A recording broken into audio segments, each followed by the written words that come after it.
The Philippines is a country known for rich natural resources, and this is especially evident in our coastal areas.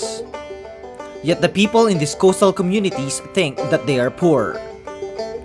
The locals usually know no other means of livelihood other than fishing. Hanap buhay lang dito po pangingisda. Kaya nasasabi kong mahirap po dahil pagdating ng masamang panahon, wala na pong hanap buhay mga tao dito. Ang karamihan na babae dito, sir, sa bahay lang. Hindi kami nakakatulong sa pamilya namin para sa financial ng pamilya namin. These coastal areas and its people became the target of the Department of Environment and Natural Resources, the Protected Areas and Wildlife Bureau's Integrated Coastal Resources Management Project. Ito pong ICRMP ay isang programa ng ating pamahalaan, no? Para palawigin yung pangangalaga ng ating mga tabing dagat. Hindi po lingid po sa kaalaman ng iba, no? Halos 70% ng ating mga mamamayan, no, ay nakatira sa tinatawag natin na coastal zone. At dahil doon po sila nakatira, napakalaki ho yung kanilang stake, no, at kabuhayan ng gagaling sa mga laman dagat. It's not only the stakeholders. What PAUB, ICRMP sees is how much of our natural resources is at stake. Yung Coral Triangle po, ito yung tinatawag na Amazon of the Seas. So, nandito po nakakonsentra sa Coral Triangle na ito yung pinakamaraming bilang ng mga yamang dagat gaya ng corals, mga isda. So, yung Pilipinas po ay nasa tuktok po niyan. Siya rin ay kinikilala na sentro at pinakasentro ng pinakamayaman na dagat sa buong mundo. Kaya kailangan po na magkaisa tayo na protektahan ito at pangalagaan. Kailangan reef to reach ang approach natin. Ibig sabihin, kung tinitiyak mo ng kapakanan ng upland environment, dapat hanggang lowland. So pag pinabayaan mo yung mga puno, kalikasan sa upland, may effect yun sa lowland. Ganun din, kung meron ding pagkapabayaan sa lowland, affected din yung upland. So kailangan buo, tinitingnan mo talaga na buong ecosystem siya. At kailangan, pag gumawa ka ng planning or management approach, buo yung tingin mo. To protect the natural resources while providing livelihood for the community members, the concept of ecotourism was found. And ecotourism has been found as a good strategy because it's an enterprise that is most consistent with the objectives of the protected area because you don't need to extract. So if it's done properly, then it can generate income for the communities and it can plow back these revenues to the protection of the natural environment. Yung ecotourism, isang component ito ng ICRMP na project. So, mayroon 4 na component yung ICRMP na project na yan. Una, yung policy, component A. Yung pangalawa ay yung component B, yung environmental management. Yung pangatlo, ito yung livelihood component at saka yung infra na component. So, component C itong ecotourism project. The introduction of the concept of ecotourism changed the mindset of the community. This is the case for Palawi Islands in Cagayan Province. Hindi namin po pinapansin yung mga basura dyan nakalat, tapos nagkakaingin mga tao, ganun. Tapos nung pagpasok na po ng DNR po dito sa amin, ayun, nagbuo sila ng association po namin dito. Ito ngayon, yung PEPA, Palawi Environmental Protectors Association po, ang pangalan ng association namin na binuo po ng DNR po dito. Mang Charlie is now the camping site manager in Palawi Islands. A multi-purpose hall in the camping site has been built for the community. Marami po silang dinala sa amin na pagkakakitaan tulad ng ito nga pong pag-weave ng mga bayong, nag-seminar po kami dito. Tapos yung sa naman, rin kami ng catering. Tapos itong huli, nagpa-training din sila ng samasad. Ang organisasyon po namin po ay Pasamoba po. Kaya yung Pasamoba ay Palawi San Vicente Motorboat Association po. Mayroon kaming ginawang protocol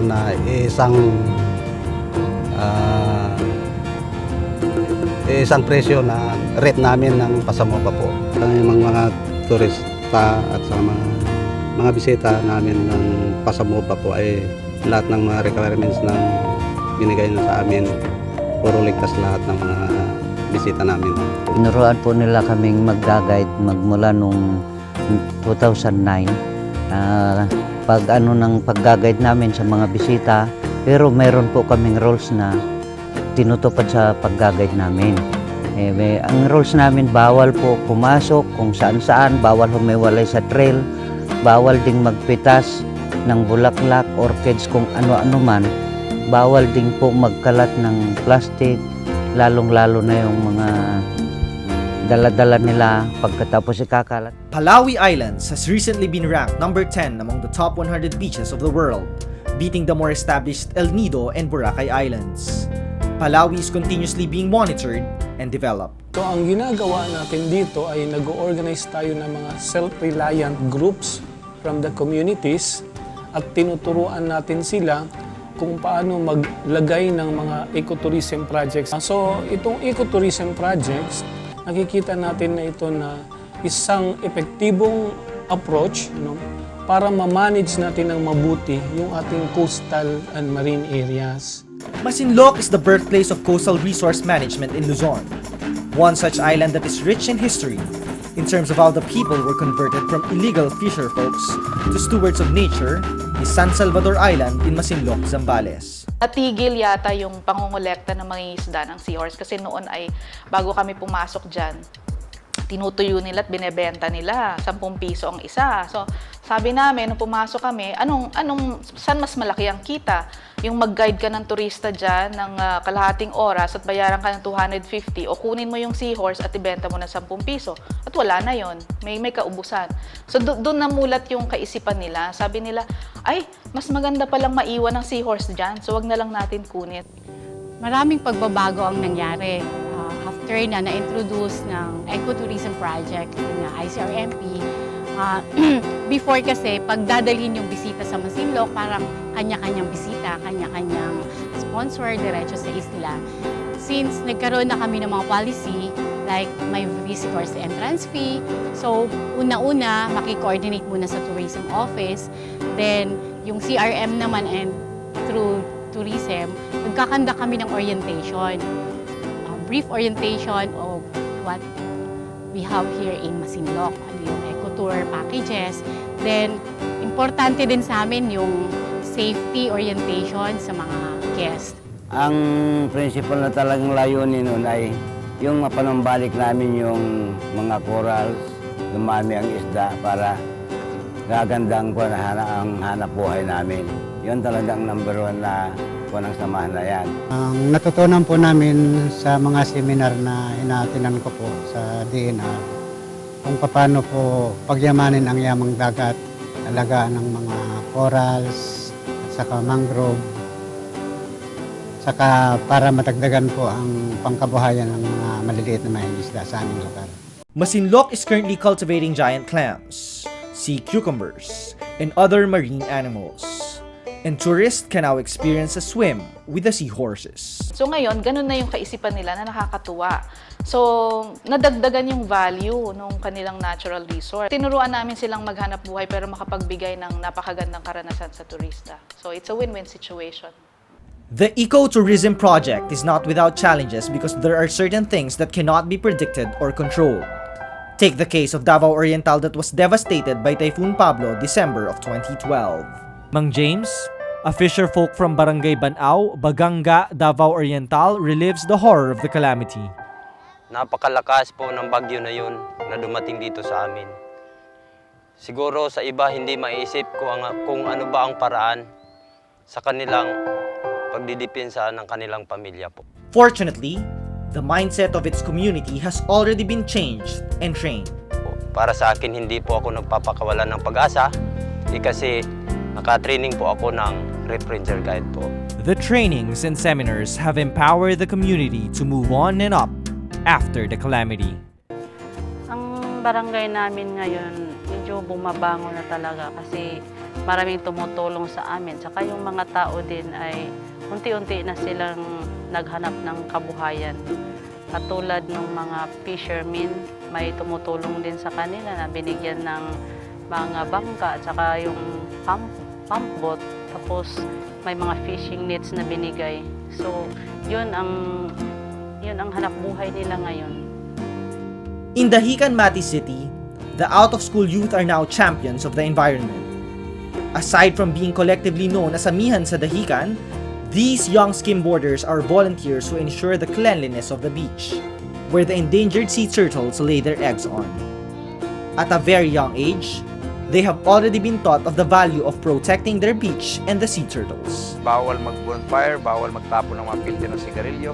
Yun ang pinaka number 1 na pagpangalaga ng pawikan. Nakakatulong yung pagpunta ng mga turista sa pawikan conservation kasi sa pamamagitan ng pagpunta ng mga turista, alam natin, parang in a way, nag-iiwan sila ng pera at ang nakikinabang dito, ang isa sa mga nakikinabang ay ating grupo na sumusulong sa Pawikan Conservation Project. Alam natin na hindi lahat nabubuhay lang ng volunteer, kailangan din nilang kumita.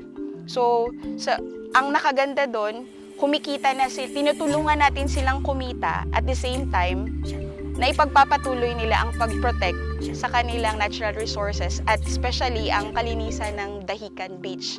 Tourists can now enjoy the unique experience of enjoying the beach while participating in protecting the sea turtles in Dahican Beach.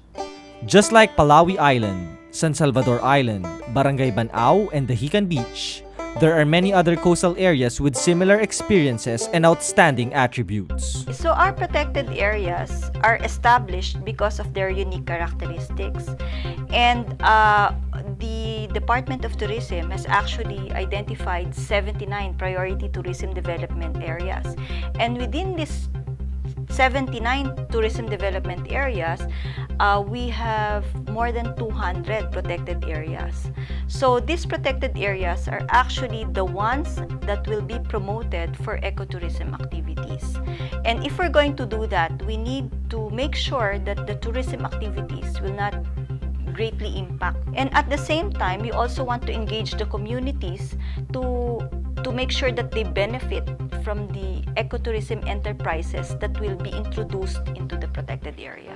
Maraming salamat po sa DNR, ganon din po sa PAUB. Kami po ay nagpapasalamat sa mga samahan na ang layunin ay gaya namin sa aming mga local government, sa DNR na sumusuporta at sa lahat ng mga taong nagmamahal sa kalikasan ay pinapasalamatan ko. Nagpapasalamat po ako sa mga ahensya na tumutulong sa amin na sana dagdagan pa nila yung suporta. The Philippine tourism market has grown and matured over the years. People are now looking for more enhanced experiences that they will always remember.